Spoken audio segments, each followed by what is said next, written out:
Welcome back to the morning show here on Arise News. Joining us now is Sheitan Atigarin with stories trending around the world.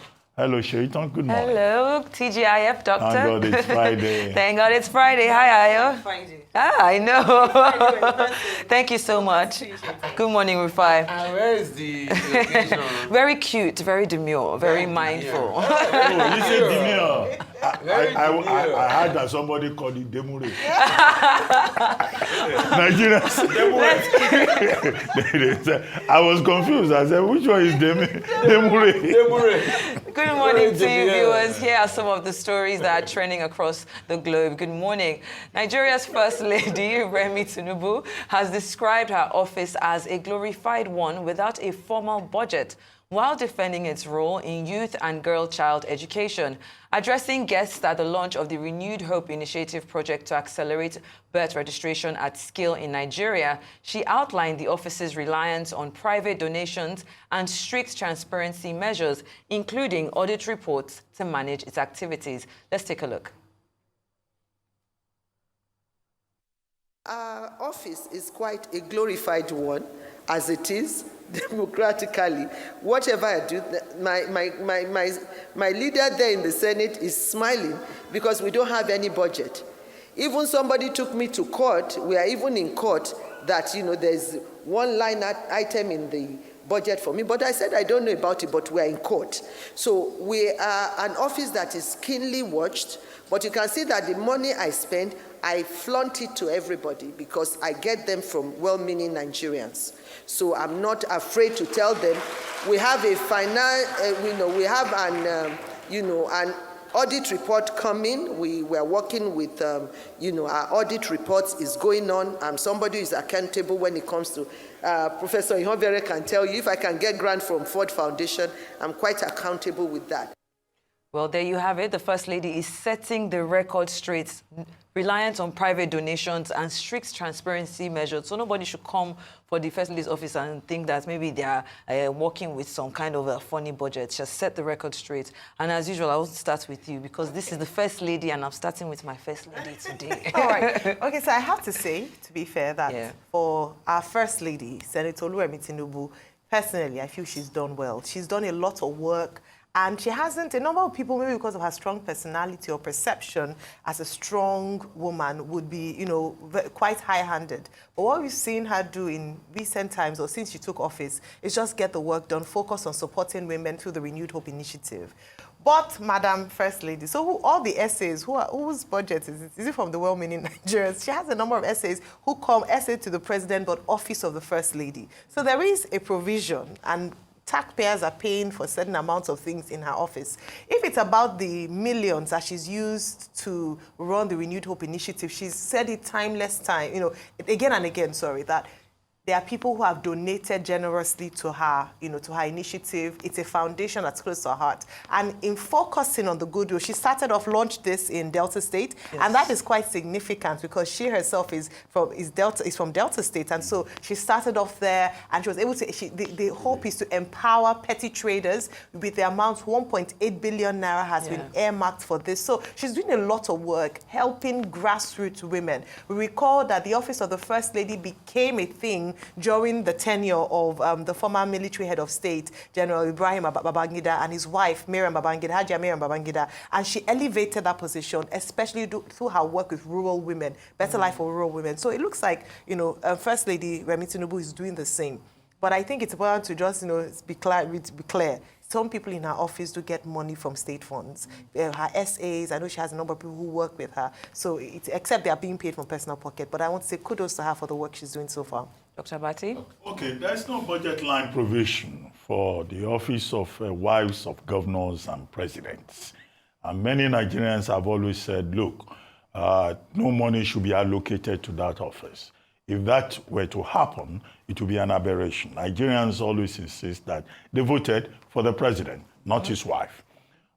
In Kenya, you recall that, when they had their recent crisis in that country over taxation, President William Ruto had to openly said there will be no funding for the office of the wife of the president and the wife of the vice president, which was one of the things we discussed on this table. However, Our democracy that is patterned after the presidential system recognizes that wives, can also be of great value to the promotion of the democratic process. And in President Tinubu's case, we have, a wife who has been, a first lady in Lagos State, who has been a senator, and who is also now, first lady of Nigeria. So she brings to the job a lot of experience. I think that when she says that there is no budget, I think the clarification is very important. But of course, you know that given the importance of that position, many sycophants, many Nigerians will be very willing to contribute to the causes that she supports. And what are these causes that she supports? She's been promoting backyard gardening, that, people should farm, to provide food, which is a worthy objective. She's been, promoting gender empowerment. She's been talking about SDG number 16, which is the one about, birth registration. In the course of being in office, Mrs. Tinubu has also donated money to them in, I think, River State, rice and cash in River State to provide support for the poor and the vulnerable. So we can only encourage her to continue along that path of supporting her husband, of promoting what she calls the Renewed Hope Initiative, and also, providing leadership for other persons in her category, particularly at the subnational level. Definitely. Well, let's move on to the next. Rufai, can you comment in 30 seconds because we're running out of time? I'll take more than 30 seconds. I disagree with the First Lady. There's budget for that office. What is it? In the supplementary budget of last year, that's what I'm just reading now. Acquisition and renovation, rehabilitation of EFC 45 quarters in Guzape, 1.5 billion. Purchase of vehicles for the office of First Lady, 1.5 billion. So what is she saying? Let's call it spade a spade. I know she's been doing a good work, but let's people state the facts the way it should be stated. There was a supplementary budget last year, and I remember the things caused a big challenge. That why are we buying cars for the office of the First Lady? 1.5 billion, and now you are saying there's no budget. No. This car, account for it. That's the first one. Secondly, I like other projects she's been doing. Batch registration is a big deal. Other projects is a big deal. Yes. And I like the posturing because of the experience she brings to it. But as a man of empirical facts, don't come and tell us that there's no budget provision for it. With due respect. Oh yeah, Tisha, let's move on. All right, then let's go to our next story. The president of the Nigeria Labour Congress, Joe Ajaero, has honored the invitation to appear before the police. Ajaero arrived at past 10 in the morning and left about an hour after writing his statement. He was accompanied by senior advocate of Nigeria, Femi Falana, human rights activist Deji Adeyanju, and some senior officials of the NLC. Last week, the police invited Ajaero to its headquarters to answer questions on his alleged involvement in terrorism financing, cybercrime subversion, criminal conspiracy, and treasonable felony. Let's take a look.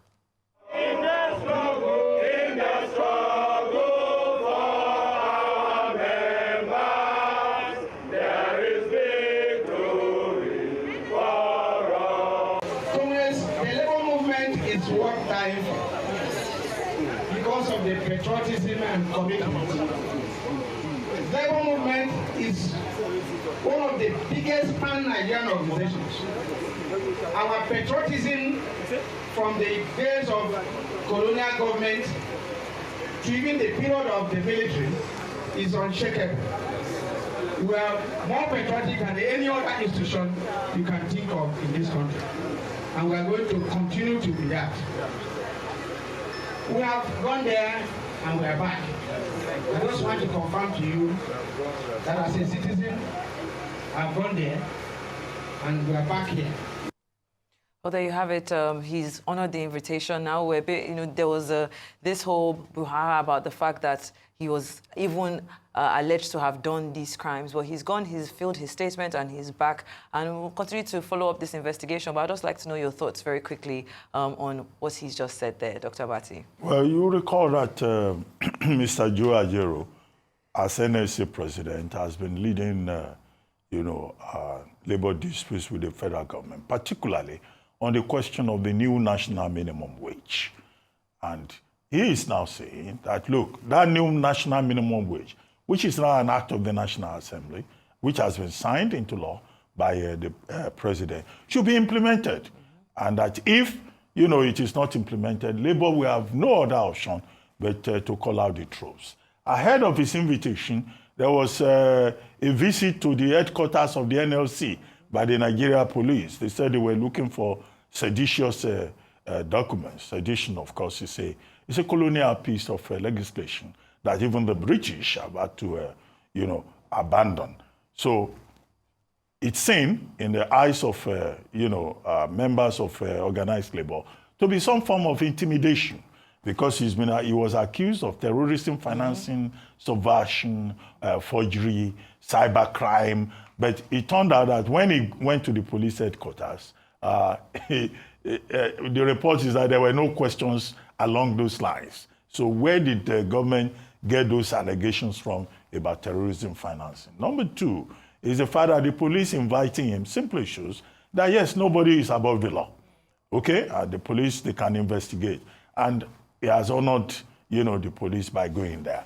The third part of it is that he enjoyed the goodwill of members of civil society and labor leaders across the country. They were saying that if Ajaero is detained or was detained or, you know, treated unfairly by the federal government, that in fact Labour would call out people on strike. You know their motto. They say all for one for all, you know, like a United Nations. But it is good that he has answered and that he has made it very clear that organized labor has nothing to hide. The responsibility of government is to continually improve upon labor-government relations. And as to the point about the implementation of the new national minimum wage, I think that is important because it's a law, it's a piece of legislation. And it will amount to government breaking the law if this new national minimum wage is not implemented. Definitely. Now let's move on very quickly to our next story. Ethiopian Airlines has abandoned plans to establish a national carrier in Nigeria. Now this is according to Mesfin Tasiu, the airline's group CEO. In an interview with Bloomberg on Wednesday, Tasiu cited opposition from Nigerian operators and the politicization of the project as reasons for terminating the deal. The plans, which were unveiled in May 2023, had been met with controversy and legal challenges, including a federal high court restraining the government from floating the airline. Tasiu stated that Ethiopian Airlines had no intention of partnering with the Nigerian airlines because of this. Festus Keyamo, Minister of Aviation, announced the suspension of the national carrier project on August 31st, 2023. Let's take a look. We don't have any intention to partner with any of the Nigerian airlines today because it has been politicized. We try to help the country by partnering with the government and other institutional investors in Nigeria to use our expertise, our experience, and establish a reliable airline that would be profitable in the short term. But as you may have read from the media, it was not welcomed by the Nigerian airlines. You know, there's been so much controversy around, you know, Nigeria. And when you really think about having a national carrier and what it could actually do for this economy, why would we have partners like Ethiopian Airlines that have been able to do this for years, trying to partner with us, and now coming out to say there's too much politics, we're going to pull out? What are your thoughts, Ayo? Well, to be honest, politics has possibly, or politicizing an issue has possibly lost Nigeria a number of potentially great deals. The Ethiopian example is one of them. We know how the debacle of this Nigeria Air had been for so many, like, especially under the leadership of Hadi Sirika. And we must mention him because I don't think we've been able to get closure on that, especially with regards to investigation, the process. I know it's in court, and the Federal High Court ruled and ruled null and void the contract of the Nigerian Air deal. But it's important to mention that it's also a signal to potential investors or partners. Only earlier today, we were celebrating or perhaps highlighting the fact that Boeing and Nigeria have signed an MOU to maintain aircraft. But when you hear stories like this, whereby good deals that would be beneficial to the Nigerian economy are politicized and we end up losing, then it becomes a great deal of concern. The best thing that can happen following this debacle is for a thorough investigation, a detailed investigation into the situation, and anyone found culpable brought to the book. Let's not just sweep it under the carpet and say, oh, another one lost. Or, okay, we would attract other investors or attract other partners. We must understand why partnerships like this fail as a result of one or two or a few people's personal interests. So in the end, a couple of things. Let me start from Ajaero first and come to this. Number one, the good thing about Ajaero's case is the fact that he has visited them, and it's just looking, like you said, Dr. Abati, rightly again, that the police was just blowing a lot of hot air. And please, I would like to beg Nigerian police. I know when you want matters to carry weight, you're quick to mention terrorism. Please, it's best you stop it. Because you see, when you now try to bail the cat this time around and you scream blue murder, we will not listen to you. And because you do that thing almost every time. So just say, oh, it was that sedition you talked about. And which sedition is a dead law? Dr. Abati, you are the law. A lie? It's dead law. I said it's colonial piece It's of colonial legislation. piece of, this is the same thing they used to And arrest. it's been dead since Even in England. To arrest them, Azikiwe and the likes and other things, because they wrote things against the colonial government. You write an article, they pick you for sedition. The police must not be doing this. And all of this was because Labour responded and said, you will not come and do what you're doing here. As regards the Ethiopian Air, the truth has to be said. Please, it's not today that we've had problems with airlines in Nigeria. What happened to Nigeria Air? What happened to the partnership we had with Virgin? That was Nigeria happened to everything. But in all of this, and I'm happy you brought forward the fact that we're celebrating Keyamo today. Part of the things against Hadi Sirika, that he didn't listen to the stakeholders in the industry. The stakeholders berated this project. How can you say you want to do something for the interest of Nigerians and the stakeholders are already berating the project and you went ahead with it? Minus other corruption things he's been tried for and all of that. So the question is, and this caused a lot of skirmish, that he finally pushed his way through and he acted like he had a lot of interest in this matter, which was not needed in the first place. The question is, why is it that, and I think the most important question we should ask is, why is it that Nigeria has not been able to have its own airline that is strong enough to compete and even do better than the likes of Ethiopian Air, that we're now going to partner with them? Does Ethiopia have two heads? There's a matter of law there. You know, a few weeks ago, the Court of Justice Ambrose Louis Alagoa, Federal High Court sitting in Abuja, declared the deal with Ethiopian Airlines null and void. So it's a matter of law, first. Now, Mr. Bekele, the CEO of Ethiopian Airlines, says, we don't think we need to come to Nigeria again because the controversy is too much, the politics is too much, you know, and the point is we all know that it's been very controversial. Minister Keyamo, when he assumed office, said that the deal that he inherited was not going to be beneficial to Nigeria and that he had made his presentation to the president. So it's for President Tinubu to also finally, take a decision on it. But the most regrettable thing is that this same country that had Nigeria Airways, that was an aviation hub for the whole of West Africa, is today talking about non-payment of pensions for Nigeria Airways workers. Is talking about whether we should have an airline or not. Nigeria Airways, Nigeria Air are both simply about Nigeria, the story of Nigeria. Yes, I agree with you. Very salient points made there, gentlemen. But finally, on a lighter note, a video of Anambra State Governor Charles Soludo participating in the trending Ugwo challenge has made the rounds on social media. The video showed the governor singing the trending song before showing off the accompanying dance step. Let's take a look.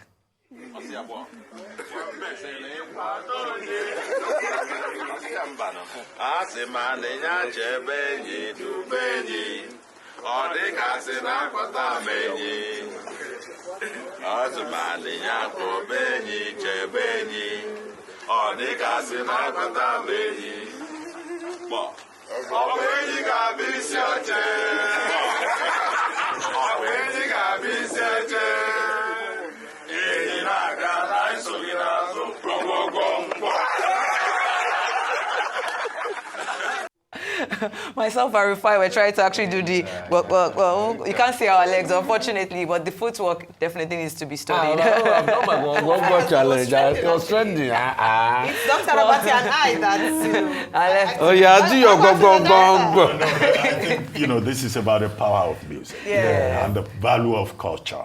But Governor Soludo will probably, he's good, he can sing very well, but he may have to contact some of the dancing politicians that we have seen. Governor Adeleke is one of our own. Governor Lucky Ayedatiwa, and what's the name of that senator? Senator Dino Melaye. Senator Dino Melaye. But, real quickly, Senator, this song is an apt song. It's a song of deceit between the political class and the Nigerian people.